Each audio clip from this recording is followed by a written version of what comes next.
ভারতীয় জনতা পার্টি যে জিতেছে, ভারতীয় জনতা পার্টি জিতেছে তার মধ্যে দুটি মেইন কারণ। এক হচ্ছে তৃণমূলের প্রতি বিতৃষ্ণা, দ্বিতীয় হচ্ছে নিঃস্বার্থে যে যুব সমাজ সোশ্যাল মিডিয়ায়, মহিলারাও আছে বলছি, প্রচার নিঃস্বার্থে।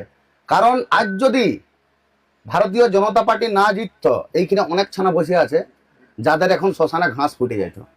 সেই সমস্ত উপেক্ষা করে এরা যারা প্রচার করেছে, প্রথমে তাদেরকে আমি জোহার গড় জানাচ্ছি। আর তার থেকে আমার সব থেকে বড় যেটা জানাচ্ছি কুর্মী সমাজকে, যে নো ভোট টু টিএমসি আমার কুর্মী সমাজ প্রচার করেছিল, একমাত্র দম নিয়ে করেছিল।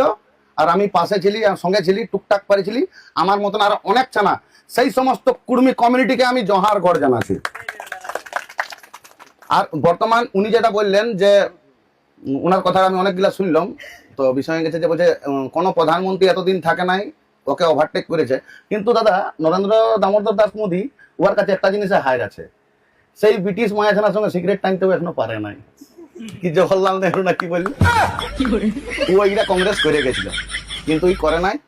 আগামী প্রজন্ম আমি বলে দিচ্ছি এই জায়গায় দাঁড়ায়, যেভাবে ভারতীয় জনতা পার্টি কাজ করছে, এইখানে যতগুলো লোক আছে তোমরা চলে যাবে, যে বিজেপি সরকার পশ্চিমবঙ্গ থেকে যাবে নাই। আমাদের কর্মায় খুব জোর হবে 50 আর 60 থাকবো, ই থাকেই যাবে, ই যে আইলো আর যাবে কেই নাই।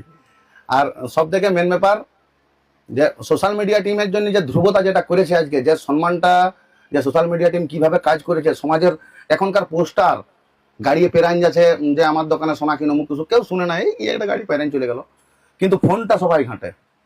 এখন তুমি দেখবে যে সকালবেলা বাথরুমে যাও, তো ফোন না ঘাঁটলে হবে নাই।